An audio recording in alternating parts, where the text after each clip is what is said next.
Hello everyone, welcome to the Zentangle Project Pack series. We are more than excited to present to you today our very first Zentangle Apprentice Project Pack.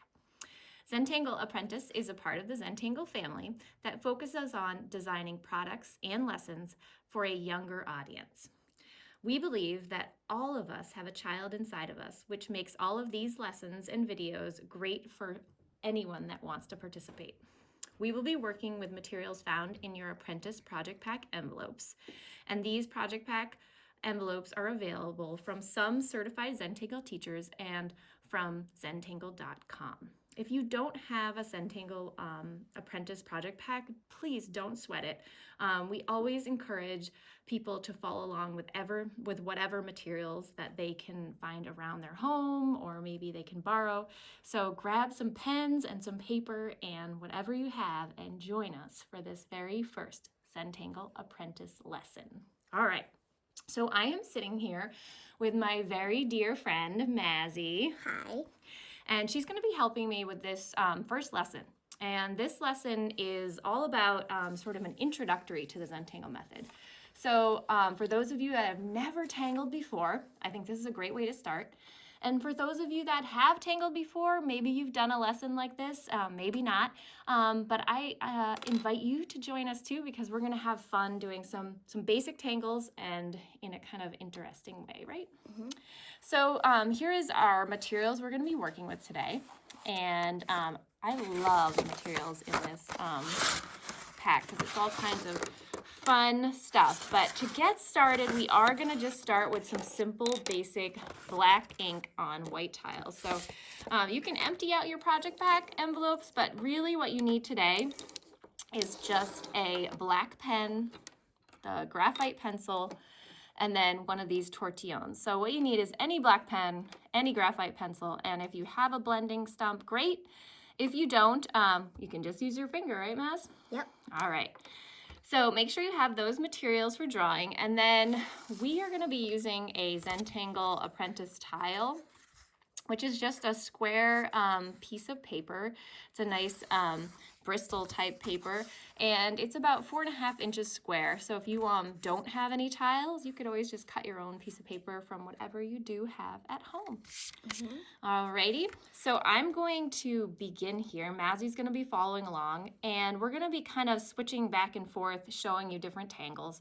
So you'll see my tile from time to time, and you'll see Mazzy's tile from time to time, and it'll give you sort of different viewpoints of how different people tangle.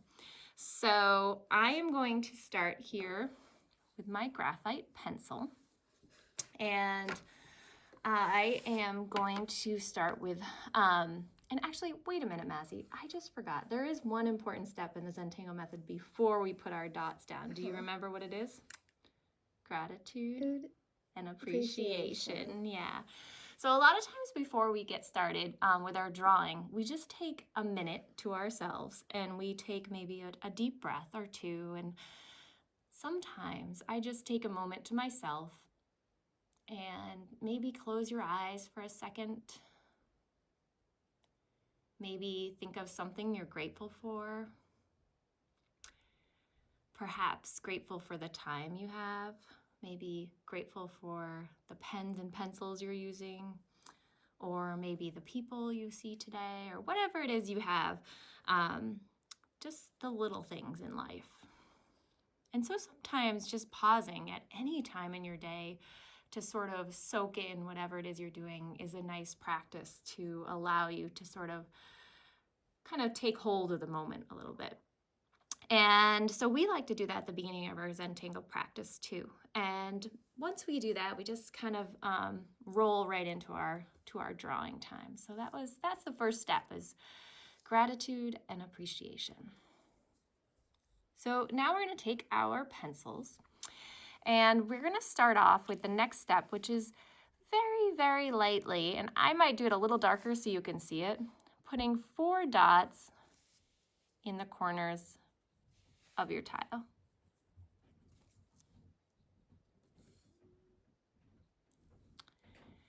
Once you have those dots down, I'm going to ever so lightly connect those dots to create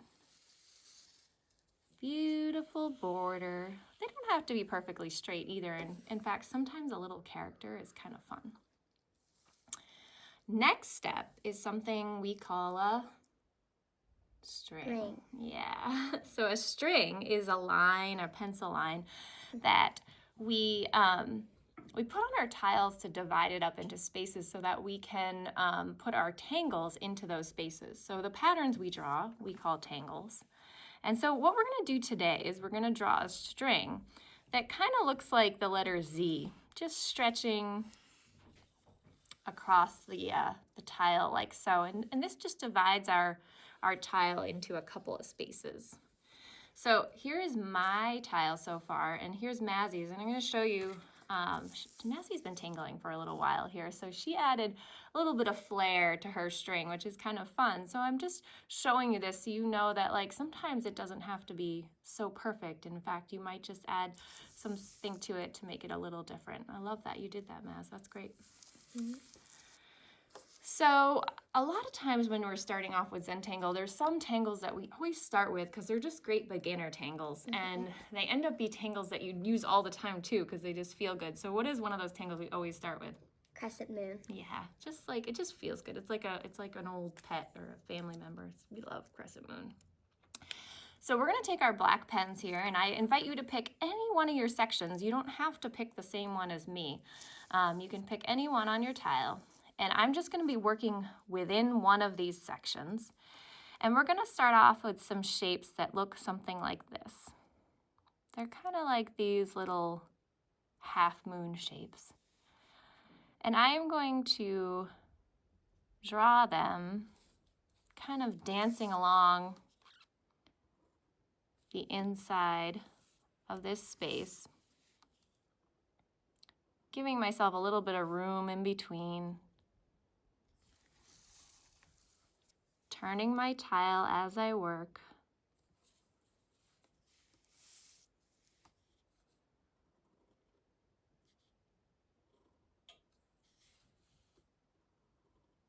Till I kind of have them dancing all the way around that space. Something like that. Great job. Now we're going to just slowly, with our black pen, ink in those shapes.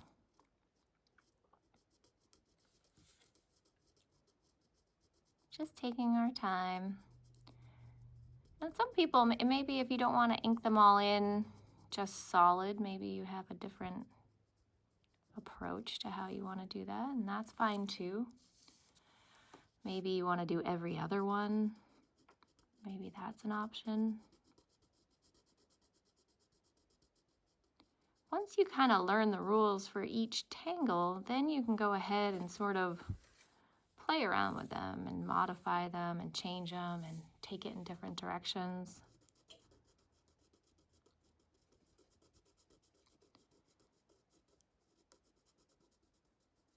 Just taking our time. Turning your tile as you work. Taking nice, deep breaths. There's no rush, just taking your time. If you're going at a different pace than me, what's great about this being a video is you can always pause it or take a break or whatever works for you. You may have drawn bigger shapes than me or maybe really tiny ones, and that's fine too.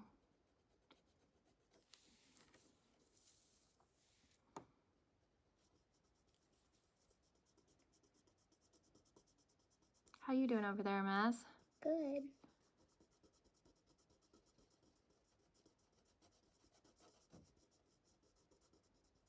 Just filling in this last piece. There we go. Oh, I love watching these shapes go from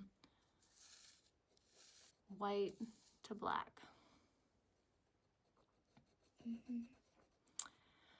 So the next step is to draw what we call an aura.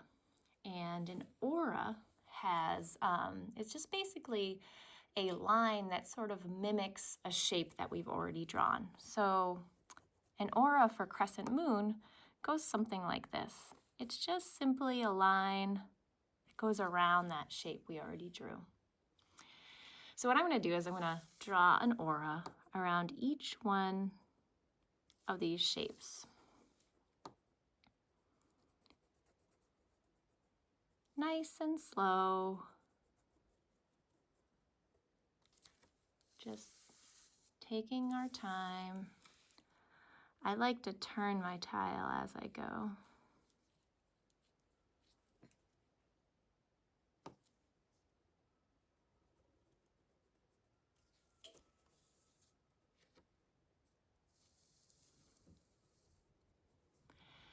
Once I have an aura drawn on all of these shapes, I'm actually just gonna keep going and I'm gonna draw a second layer of auras, just focusing on one shape at a time.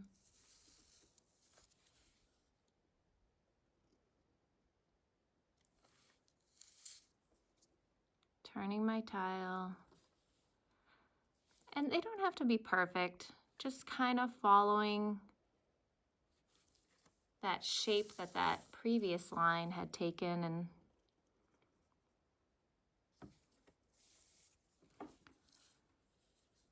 just focusing on that one line that you're drawing and then moving on to the next. Now we're just gonna keep going.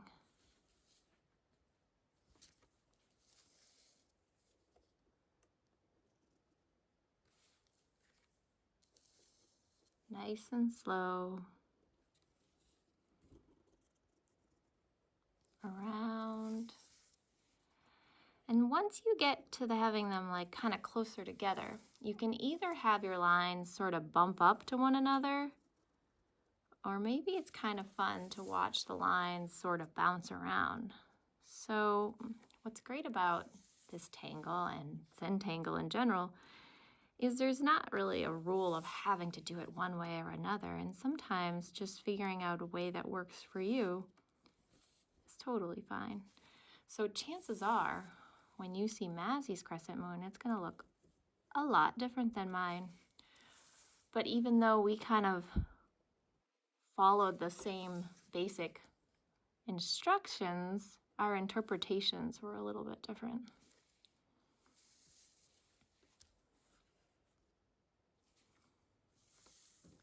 So I'm just now working my way around. My lines started to create a little bit of sort of a bouncing around effect.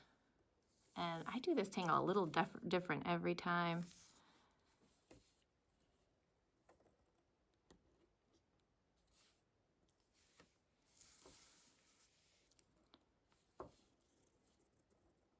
And so those original aura lines are changing a little bit. It's like ripples in a pond when you throw a rock in the water and you watch all those ripples kind of change.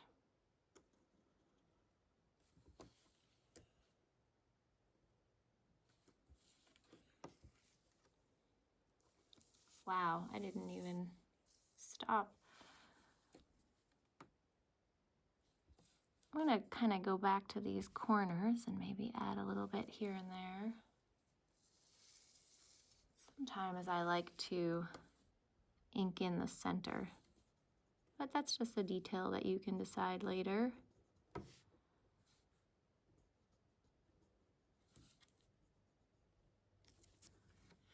All right, so I am just about done with my crescent moon here, and it looks like Mazzy's just about done too.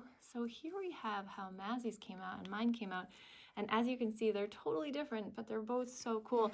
What I'm really loving in Mazzy, she added like she left like a little white space on her crescent moon things. It looks like a little highlight. I love that detail, it's really cool. I love that idea. I think I might try it next time. So we're gonna start doing another tangle in another space, and again you can pick any space you want, and Mazzy's going to take the lead this time. And this next tangle happens to be named after my husband, actually. And this tangle is called Halava. And it is a very cool tangle. I like it because it's kind of, it looks like a bunch of stacked up boards or something like that. So the way we begin Halava is we start by creating a board or two lines that stretches right across the center of a section. And so you basically just draw two lines that are parallel or going in the same exact direction right next to each other. Yeah. And then we turn our tile and we do the same exact thing, except when we draw this next one and we get to the one we already drew, we kind of pick up our pens for a minute and we continue on the other side. So it sort of gives you the illusion that the board is falling behind. Awesome, that looks great. And so we're going to continue to draw these boards stretching across our tile or that particular section on our tile. And you want them to be like kind of random, right? They're kind of going in crazy directions. And the only thing you really need to remember is that when you come across one of them that you've already drawn, you kind of want to allow it to look like it fell behind. So you have to sort of pick up your pen for a second and then keep drawing on the other side. Very cool, Maz. So these bands and boards, they're really just kind of random. There's no rhyme or reason where you put the next one. You kind of just pick a new space and sort of an angle you're going to put it at. And then just look at the situation, and when you come to one of those boards you've already drawn, you just pick up your pen, pause for a minute, and continue on the other side. And maybe some of them are a little fatter, maybe some of them are really skinny. Some people, when they draw this tangle, they like to fill in every space. And then some people like to leave it a little more open. Yeah. I feel like I see you draw this pattern a lot, Maz. This is one of your go-to tangles.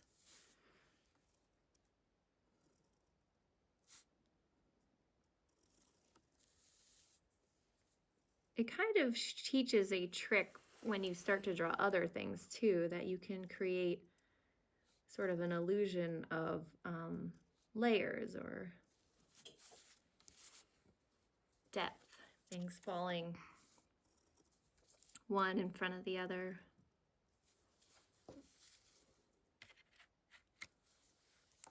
Very cool.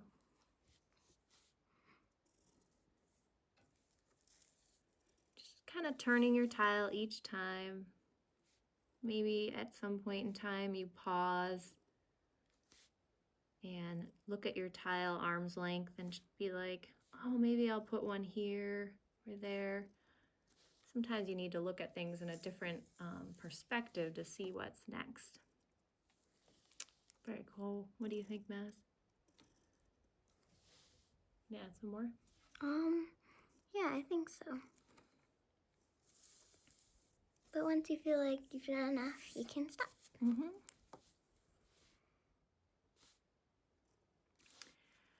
And once in a while, you might end up drawing over one of your boards, and that's okay, right? That doesn't really matter because you can always like turn it into something else, or you can make it part of the story. So don't sweat it. I've done that a million times, and I still come out with some beautiful, beautiful works of art. So we have something in the Zentangle method we call the no mistakes philosophy. And it doesn't mean you don't make mistakes, right, Mazzy? What does it mean? It means that it's okay if you make mistakes. Right, and that we can look at that mistake and we can turn it into something beautiful. Maybe you make it a different thing on your tile. Maybe you play with it and that part becomes a feature part of your tile. But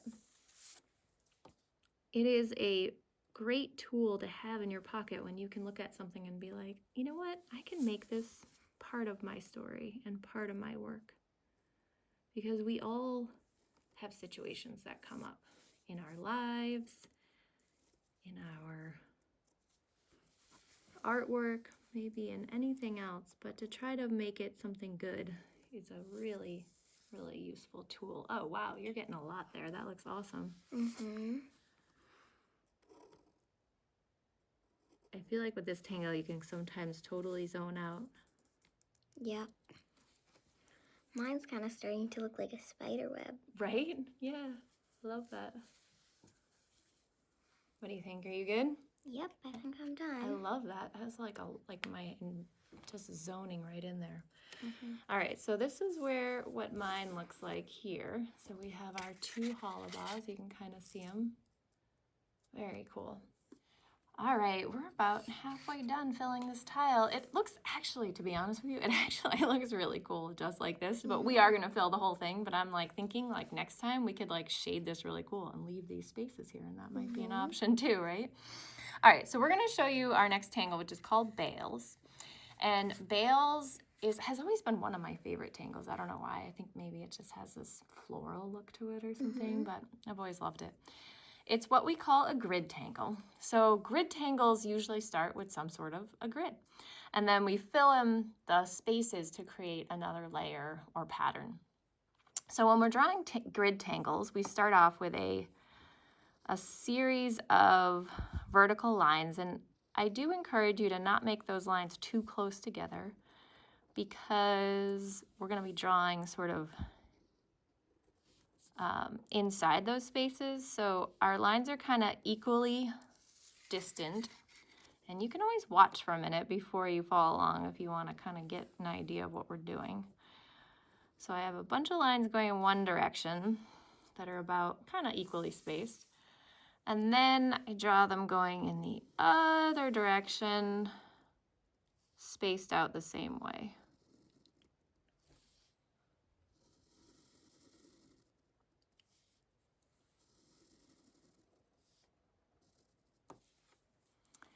So we have some sort of a grid like this. And we'll all have some sort of a grid that's slightly different in size, and that's okay too.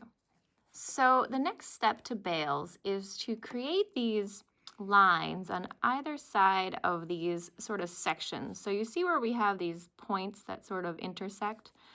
I'm going to draw sort of a arced line on either side that starts and stops where those little intersections are. And I'm just going to draw those all the way down each vertical line. I'm going to do up here too. I just started the middle so you guys could see what I was doing. So it's kind of like a shape of maybe a surfboard, or Mazzy, what would you say? Or a, I don't know. sometimes I say like a grain of rice, but Every time they look a little different. I know, right? Maybe it's like a cheeseburger. I don't know. On its side? No. But it's a subtle curve. We're just going down each. I actually think it kind of like looks like how the name sounds, basil. Basil? Little, oh, well, it does look like a basil leaf. Yeah, that's true. We'll maybe rename it. That's awesome. I can tell you spend some time in a garden, or maybe it's because you cook. I don't know. And just taking our time. It's just a subtle series of lines. We're already kind of losing that grid line that we had. It's changing, and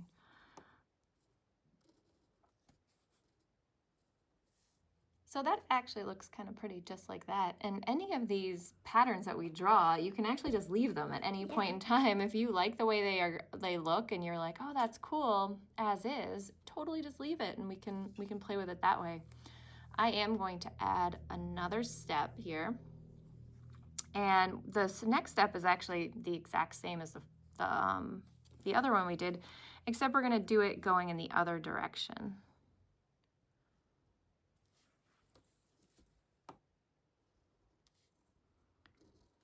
Again, just taking our time, Just focusing on that one stroke, that one pen line that is in front of you. And then moving on to the next. Finding maybe a little rhythm. So that's pretty cool. I like the way that looks too. And this is really basically our basic bales here. And there's a lot of different options for what you can do now. I know that Mazzy is moving in one direction, so I'm going to purposely move in a different direction so that I shouldn't show you guys two different things that we can do here. And so I think what I am going to do inside my little sections here that my bales have created, I'm just going to aura each one of those. And if you don't have enough room to do that, you could just leave yours the way it is. So mine is just sort of drawing sort of like a square that sort of mimics that shape.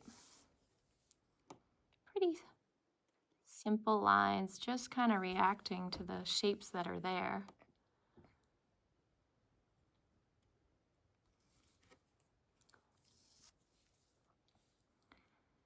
And just revisiting each one of these squares. So basically I'm just drawing a square but with a little bit of variation to it and just kind of playing around with the curves. So bales is fun because once you draw the basic bales, you can do different things inside these spaces. And leaving them alone is actually one of your options too. So we've definitely lost that original grid line now. It looks like something totally different. And I think I'm just going to add one more detail, and this is a really simple one, but it does add to it. I'm just going to put a little dot inside of all of my squares. Subtle. So patterns are cool because you can just pick one thing and then continue to do it all around, and that becomes part of the pattern. It's all about repetition. So anything that's repeated becomes part of the pattern. So we kind of come up with these different tangles that have specific sequences of strokes, but you can add to them and change them and modify them and make them your own. And sometimes it's when you make a so-called mistake, right, that you sort of discover something else. That's when sort of you can sometimes find some very cool things. All right, Mazzy, how's your bales looking? You want to share it with us? Yep. All right, so Mazzy did her bales in this little section down here, and look at how different hers looks. So what she did was she added another petal stroke that went through the middle. So she has this really kind of cool florally look where mine kind of ended up more like almost like ceiling tiles. Yeah. Totally different, right? And I love your little loop there that you added. Very cool. All right, so we're doing good. We have one more tangle to add. Okay, so we have one more space left here, and we're going to be adding another tangle that we usually do in an intro class, and this tangle is called? Printemps. Right, and it's all about? Spirals. Spirals. This is just a feel-good tangle. I feel like it's one of those tangles you can add to a ton of different compositions, and it kind of just makes them a little playful and fun. And there's a lot of variations on it. So and there's not that many instructions. No, not really, right? All right, so Mazzy's going to get started showing you how to start off with Printemps. Okay, so as we said, it's all about spirals, and Mazzy starts her spirals from the middle.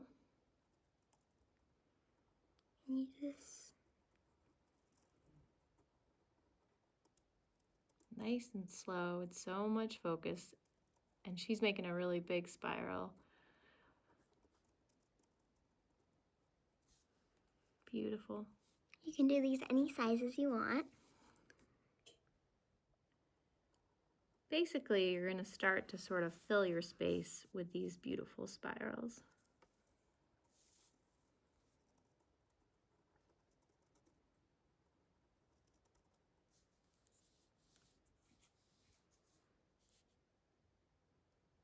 Maybe they smush right up against one another.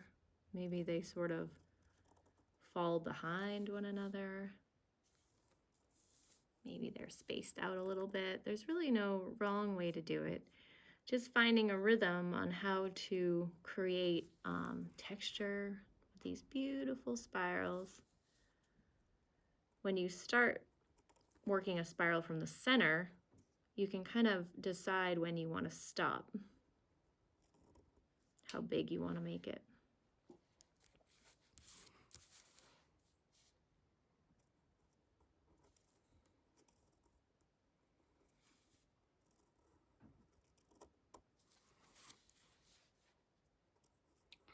I chose a bigger space for this tangle, so it'll probably take me longer. Yeah, which is okay. Mm-hmm. Just take your time. Sometimes I feel like my printemps, when I'm drawing it, I end up like they might overlap into another space because I like the kind of way it looks. Because when we put these string lines down, they're just kind of a suggestion, and we draw them in pencil, so it's really easy to draw over them. You don't really have to worry about them so much. You can kind of go wherever you want. Oh, I love the combination of the big and small. Yeah. Printemps also one of those tangles where like you can add it to another tangle, like maybe you've created hollow ball and you want to put tiny spirals in one of the hollow ball boards, or maybe you've done bales and you want to put a spiral in the spaces between. So when you start to learn the different tangles, you start to understand that you can combine them and change them, and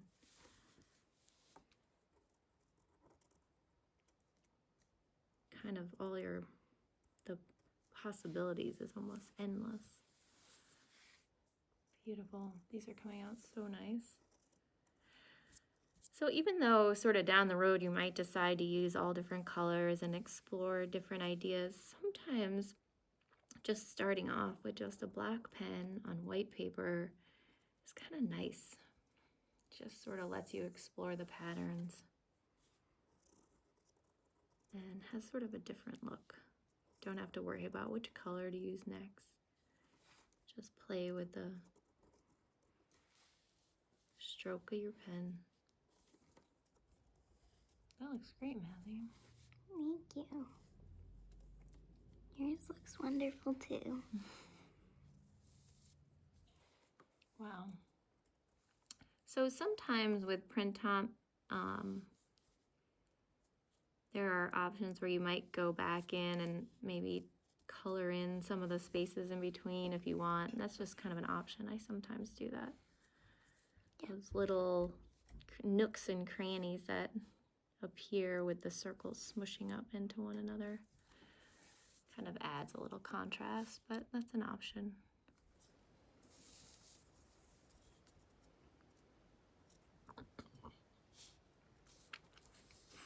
How are you doing, Maz? All right, so we both have our printemps kind of to a finish point, and they both look amazing. I'm pretty excited about it. And oh, I like those. They're kind of like, reminds me of like little rivets or something on the edges here. Very cool. All right, so I think our tiles look pretty good here, but what do you think we should do at this point, Maz? What are you feeling like it needs? Our signature.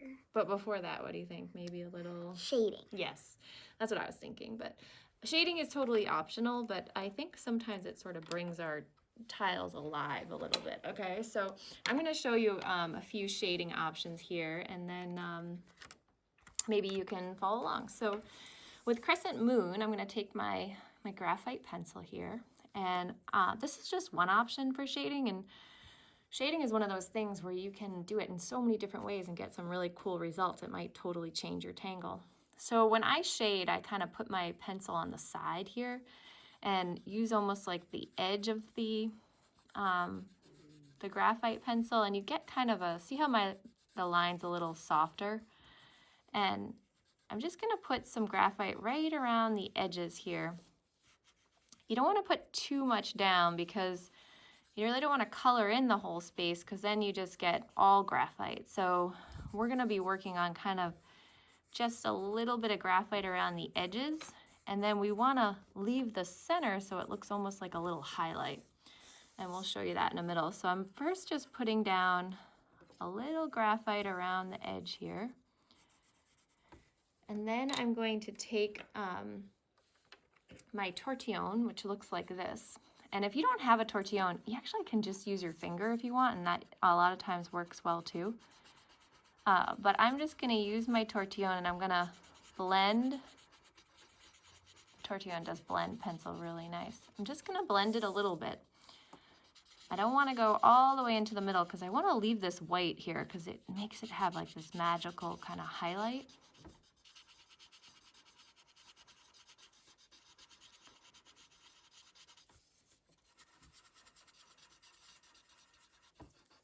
So it kind of adds some dimension to it. Oh, that's very cool. So Mazzy did the opposite of me, which is really neat. So you guys can see hers kind of draws you into the middle, and mine creates almost like a conical or look to it, like it's blowing up. So two totally different looks. That's great. I'm glad you did that different, Maz. All right. So with Hollabah, there's again so many different ways you can do this. I am going to add a couple of shadows on some of these boards that look like they're closer to the top. So I'm just putting a thin layer on the sides of this. And I'm just going to do one to show you. And then just buffing it out a little bit. And so it's kind of cool. It makes it look like that board like just lifted up, didn't it? And I'm gonna do, you don't have to do all of the boards, but I'm just gonna do a couple. And then it kind of looks like the other ones are falling behind.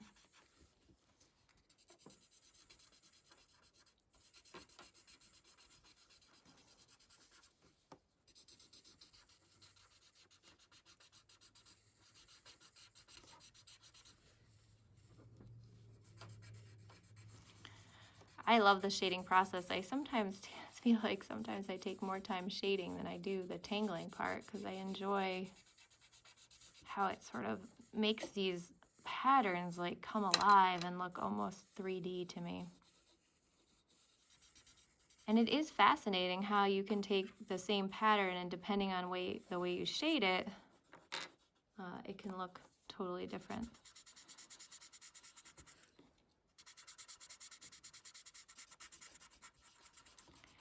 It sort of adds a lot to your tile too, and it allows you to realize that there's no need to get caught up in every line being perfect because they all become part of this really bigger composition.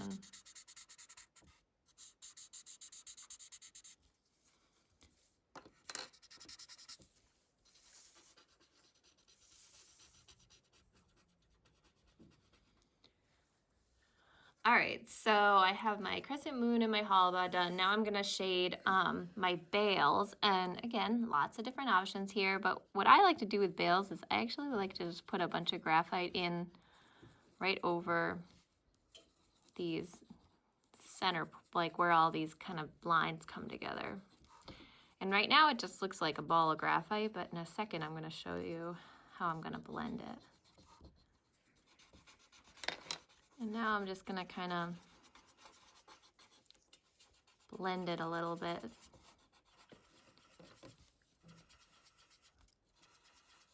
Kind of cool, just looks like a button on a couch or something.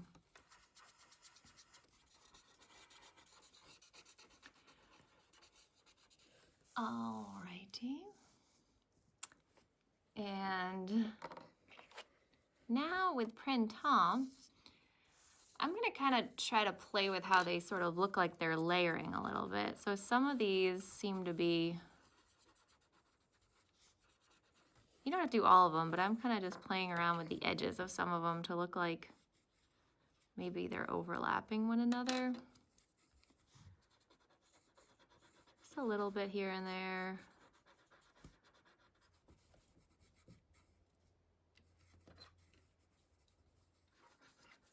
And then again, just taking the tortillon and kind of smoothing that out a little bit.